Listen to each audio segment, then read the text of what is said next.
Hi everyone, I hope you're all doing well. I'm back with another video, another herb crafters video. I mean, my channel should just be called the Herb Crafters Raving or something like that.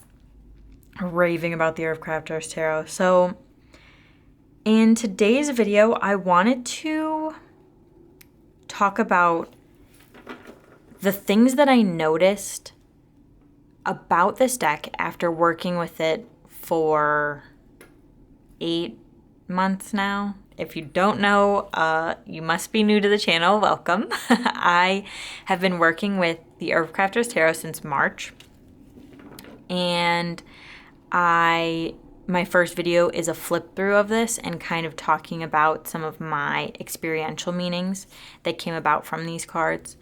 But I want to talk about the physical things in this deck that I noticed that have changed with its aging. So the first thing I noticed in September, I realized how kind of grubby the edges were after, I think, filming a video.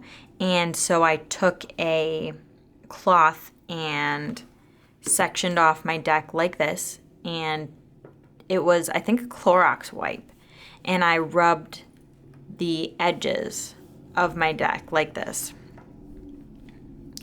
each all the way around, and then each section I would wipe it. And that really showed me how dirty the edges were. But after that, it stopped smelling like the inky, yummy cardstock that it smelled like before, so I had to change something. I initially rubbed this deck with some rosemary essential oil. I would just put a drop or two on my hands, rub them together, and then shuffle the deck. And I think that that's a perfect scent for this deck. But it was also kind of a strong scent and not one that I wanted just by itself. So I've started to keep, this is a little Japanese style stick of frankincense. And I think it smells so good. So I've kept that with my deck, and it made the deck smell incredible. It just smells so comforting to me and really great. So the smell of my deck has changed. That was definitely my fault, but I think that it also was slowly losing that initial out-of-the-box new deck smell. So it wasn't something that I had completely ruined, because it was fading, and it would have faded eventually completely, I think. So it's not like I ruined the whole thing. Is the way that I shuffle my deck has kind of not warped it, but has left it, if you can see it right here, in a little bit of a rough spot. You can see exactly where my thumb and fingers are by this indent that's on every single card. So that's one thing I noticed, and I have been trying to remedy that by shuffling my deck the other way. So for 7 months until I noticed it, I was shuffling my deck like this. So the titles were on the bottom, and I would grab it like this and shuffle.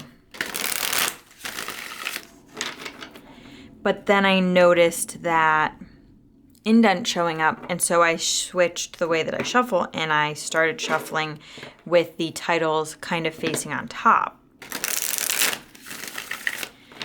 to try and balance it out. It's not going to resolve the issue completely, but I think that it'll help keep it a little bit more of an evening shuffling experience. I also would only shuffle, when I was riffle shuffling, I would only shuffle like this with the titles on the bottom.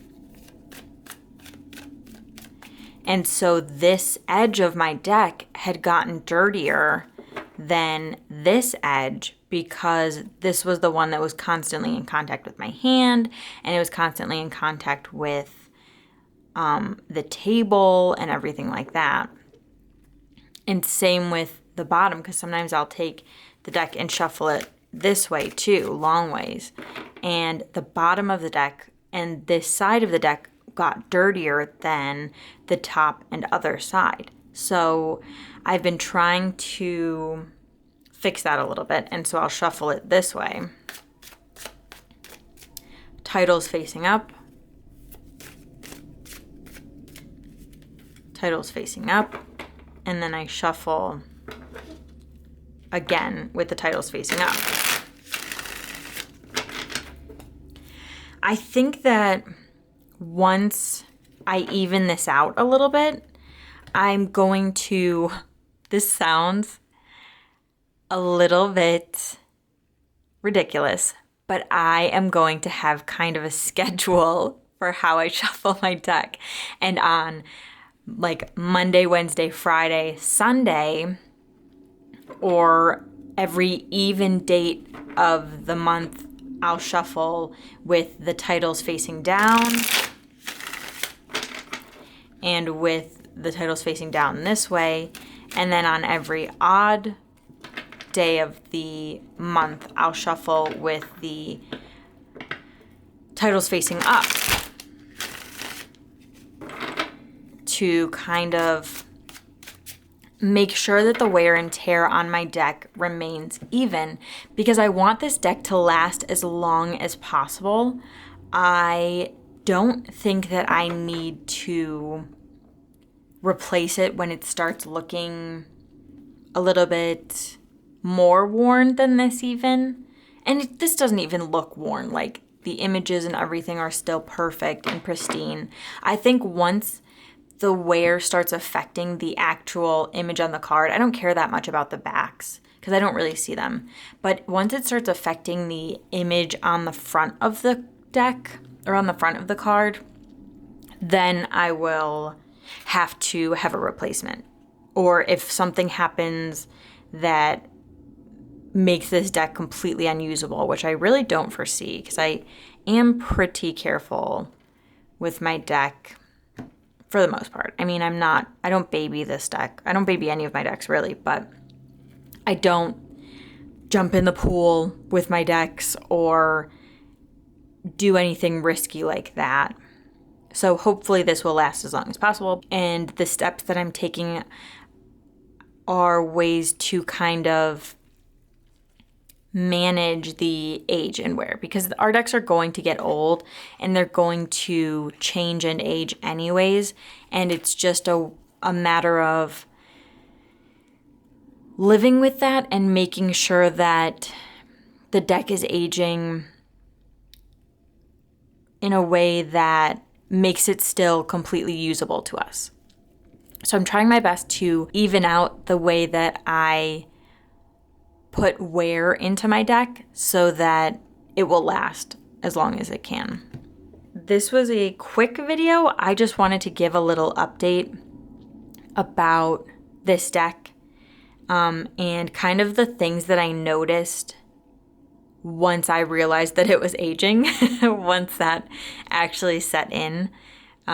These were some things that I noticed and things that I tried to change because I want the deck to age evenly.